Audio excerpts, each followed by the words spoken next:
Hello, everyone, and welcome back to Lindsay Unfiltered. And today I'll be recapping season 2 of Life After Lockup with Gypsy Rose, Blanchard, and friends. We've been waiting for a while for the season to come out. It premiered March 10th, hosted by Lifetime. I have a lot of subscribers that love Gypsy Rose related content, so I will be reviewing the entire season. If you like other topics like this that revolve around scandal, controversy, true crime with a twist of humor, make sure to hit that subscribe button. We've been looking at dangerous moms lately, women like Ruby Frankie, Lori Vallow, Daybell. So if you want to check out some of that more true crime centered content, make sure to subscribe. I have been on YouTube for less than a year, almost a year, and we are almost at the 2,500 subscriber mark, and I really want to thank each and every one of my subscribers. Enough of all that. Let's talk about what you're really here for. You want the breakdown on Life After Lockup, Season 2, Episode 1. So the title of this first episode was Pregnant on Parole. And that's exactly what Lifetime's showing us. Gypsy Rose is pregnant. She's still on parole. She's trying to move on with Ken. Willis still being married to Ryan, who is very much hurt, confused, and heartbroken. But she's trying to push past all of that and speed run into a relationship with Ken. That now she's pregnant, on parole, and married. This is where they place us. Gypsy says that she feels like she has to apologize to Ryan every time they talk because she feels like she broke his heart. You did break his heart. Not only did you leave him for another man, you got pregnant for that other man, and you're broadcasting it to the world via the vehicle of Lifetime. I would be pretty pissed off if someone did that to me. So it's probably the guilt of, damn, I f***ed this man over, more than you feeling like you're obligated to give this man something like an apology. Ken says he believed that she should have waited to have the baby. Was there a discussion beforehand? You knew she was married when you wrestled with her. Why did you say she should have waited? Was there some type of conversation about a baby beforehand, knowing that she was still pregnant? I don't know. These are all my unfiltered opinions, okay? It seems as if they want us to think, oh, this just happened. But Ken says she should have waited. So was it planned or was it not? She tells us just because her mom did bad things to her, that doesn't stop her from being a good mother. Why on earth does she keep bringing her victim up? We have to draw lines and we have to draw parallels here, people. It's about your life after lockup, after 8 years being in jail. Why do you keep bringing your victim up consistently, like clockwork? I guess to try to take the heat off of you. I don't like that. I don't like how every time Dee Dee's mentioned in this show, it's in a negative, shameful, horrid light. She was the victim. We have to remember that, right? Gypsy Rose could have been a victim in some ways. But ultimately, who was the victim? We have to realize that and go with that. So I really don't like, I'm kind of touchy when they bring her up and try to twist the narrative in that way. So she tells her family, and Rod is disappointed, feels like Gypsy's taking life too fast. Mind you, we saw in season 1 how her and Ryan were immediately hitched. A monumental moment, like getting released from prison, and now that person's no longer in your life, and it hasn't even been a year. So Rod and Mia, I think Christy's all for it, honestly. But Rod and Mia are like, slow down. We're shocked that you're actually pregnant, but what can we do? There's nothing we can do in this situation. We just have to go with the flow. Mia also said something interesting during the episode. She said that Gypsy Rose was on birth control, but she doesn't know what happened. Why would she say that? Like, she knows that's going to start a little rift. Because I stopped right there. I was like, she was on birth control. So did she purposely stop taking it? Did she forget? I don't know. There's a lot of allegations that can be made with somebody saying, oh, she was on birth control, but I don't know what happened. There's a lot of rhetoric. Gypsy Rose wanted to trap Ken. In the episode, Ivory Rose was a part of the episode, and she said that Gypsy Rose was trying to do what Dee Dee did to Rod to Ken. So there is a lot of speculation that Gypsy Rose wanted Ken to have a reason not to leave. That's not good if that's the way things are going. So Ken and Gypsy go to couples therapy because they're being skull dragged from one edge of the internet to the other end of the internet on a daily basis. They're being diagonally slung from channel to channel, from stream to stream, to and fro. And now they're having a baby. Now they're in the spotlight. And people have, at this time, a lot to talk about. So they need to go to couples therapy. And they start talking to this therapist about how they're going to deal with their new lives. Gypsy and Ken have issues managing social media. Ken says she gets more upset than me. Gypsy says he gets more upset than me. And Gypsy Rose has more exposure to the media, but I think they both do have issues with managing the pushback from social media, because they'll just get into a spot where they feel like they're backed in a corner and they'll lash out. We've seen this with Ken cussing people out on live streams. We've seen this type of combative response. It's probably very overwhelming for them, but there is like no PR, media training, anything like that in the picture. So when people talk about them, which is in their free right as journalists of this new digital media age, they want to slam the creator. They want to paint the creator as a bad individual when they're talking out against them. But the bigger you get, the more people talk. The bigger you get, the more people were going to talk about her if she was a good Samaritan. But the fact that she has the history she has, that gives more people even a reason to talk. So I feel like PR would be necessary, and therapy is most definitely where we want to see her a lot.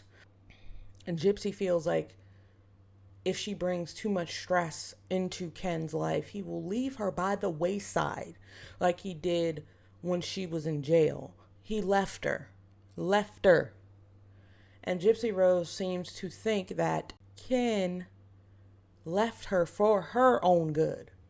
I feel like if he knew that you were his person, there is nothing from this end of the earth to the other end of the earth that could have made him leave you.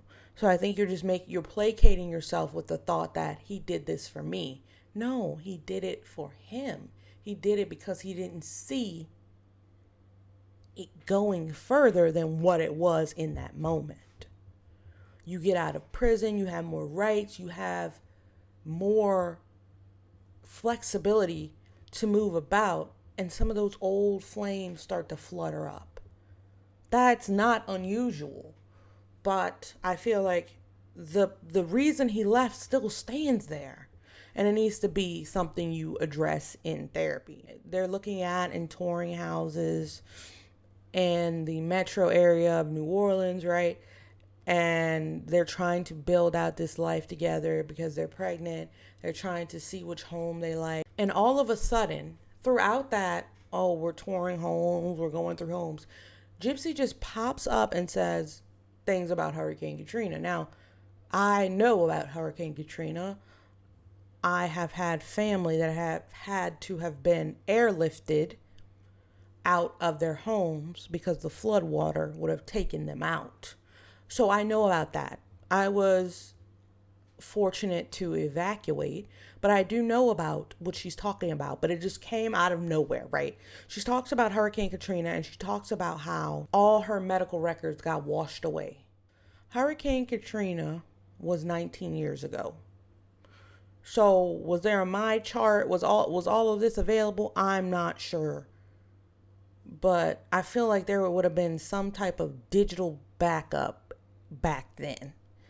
Now, 30 years ago, no. But 19 years ago, there should be some type of digital backup, a record. I can't attest to that because my records go back over a decade on the computer backed up. So I don't know if hers would too, but 19 years ago is a long time. Things were written in pen and paper. I understand that, especially when certain hospitals didn't have the funding to use computers at the time.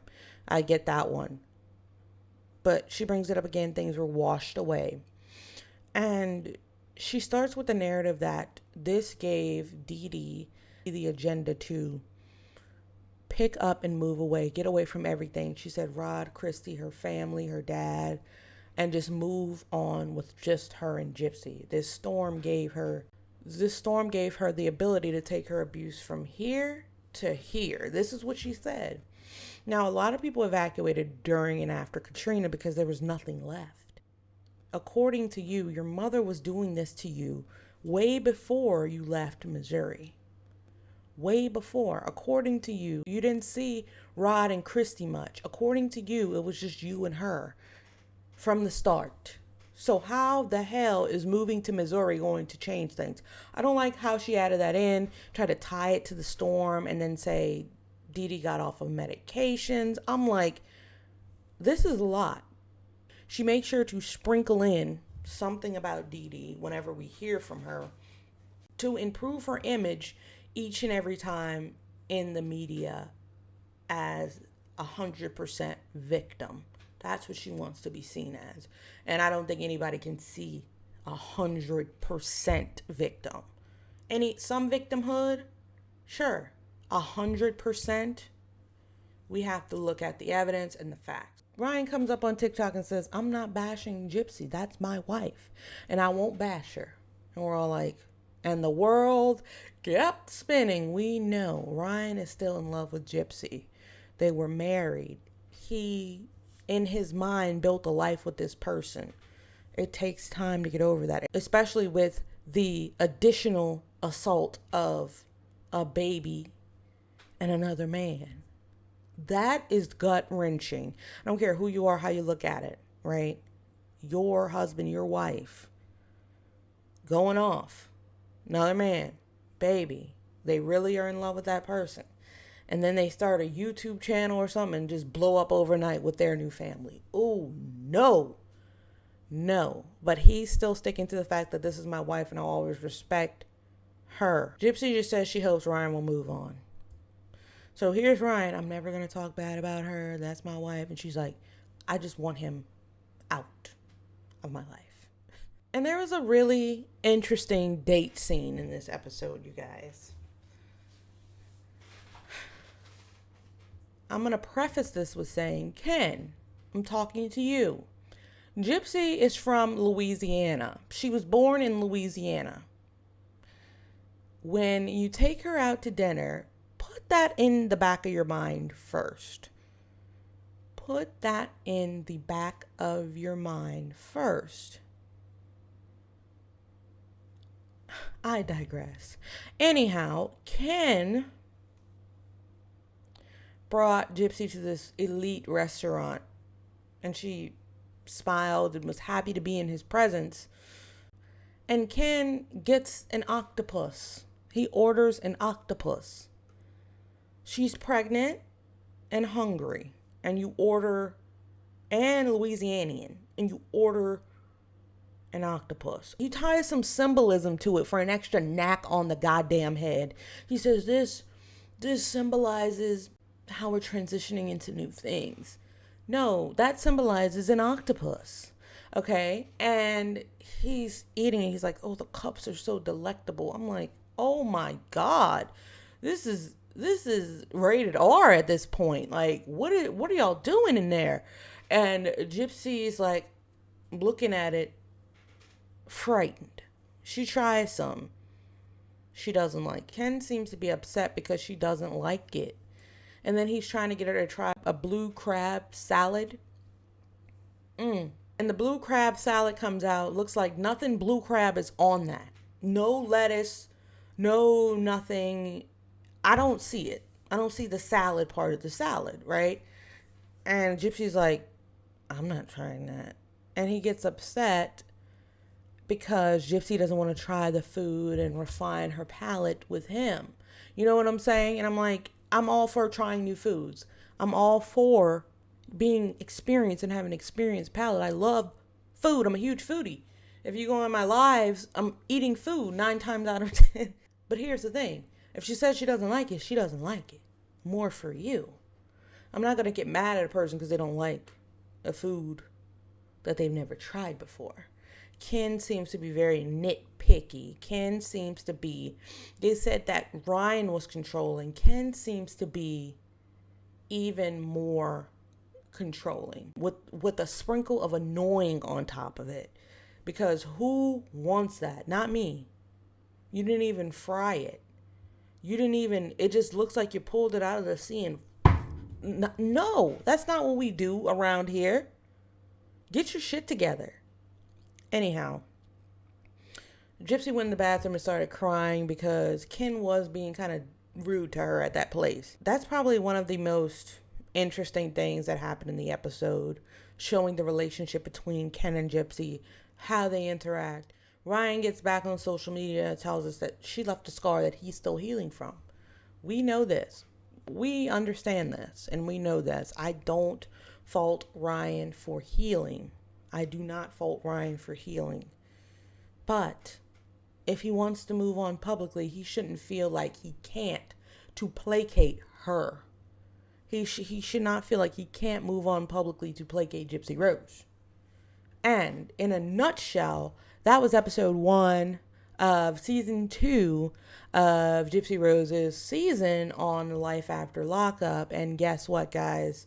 It was quite interesting, and there's a lot more to come this season. I will be gratefully reviewing every single episode because I know I have a loyal Gypsy-centric subscriber base, and I will cater to your delicate needs. I won't feed you octopus when you want baby back ribs and crawfish. I hope you guys enjoy the video as much as I enjoyed making it. This has been Lindsay Unfiltered. Bye now.